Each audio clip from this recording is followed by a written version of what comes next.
To Sri Lanka now, where the country's new finance minister has told the BBC he is hopeful the country could start paying back its creditors again by next year. Sri Lanka has been suspending all of its foreign debt payments after running out of money to pay for things like food and fuel.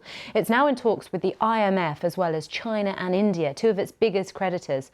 Ali Sabry has been speaking to Archana Shukla about his plans to dig Sri Lanka out of an economic crisis. It was a kind of a fact that we did not have the money and we had to declare a moratorium.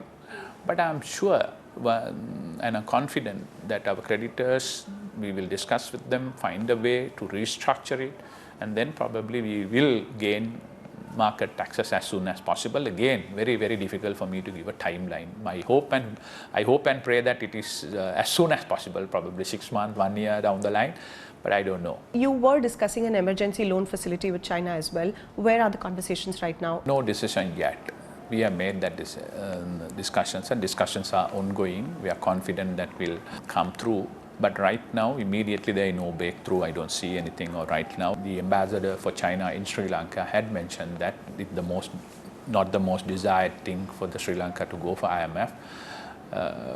But on our part, we did not have a choice. We will explain to them and we will continue to discuss with them. And they are a good friend of Sri Lanka for a long period of time. A normal IMF bailout package would mean, and they've very specifically specified as well, that you have to raise taxes, you have to float your interest rates, you have to cut down on government spending. How much more can the country bear?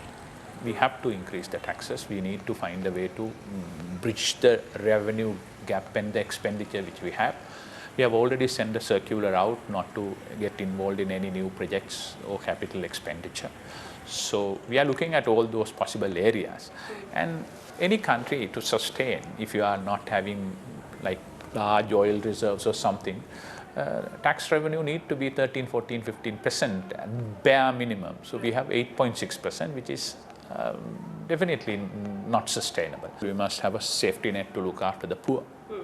So we are working with the World Bank in terms of cash transfers and supporting them so that they will be protected. The people are already burdened with the economic crisis, with rise in prices, with shortages, and will they have the bandwidth to take on further increase in taxes? The people, yes, they are suffering, and it is a very unfortunate situation.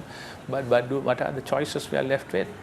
We want the whole system to collapse, and then there is absolutely nothing. Bank cannot open LCs, no importations, and then no goods at the ground.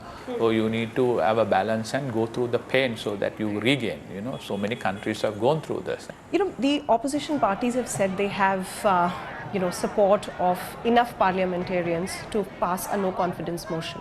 If that happens in the next few days or weeks, would that not be a concern to your creditors who are also looking forward to some political stability in the country as they discuss restructuring?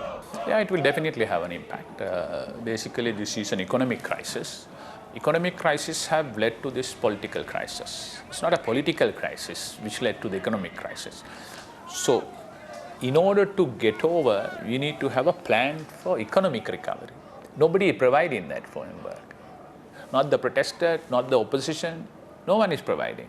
So right now, important thing is to have an economic recovery plan and get that going immediately.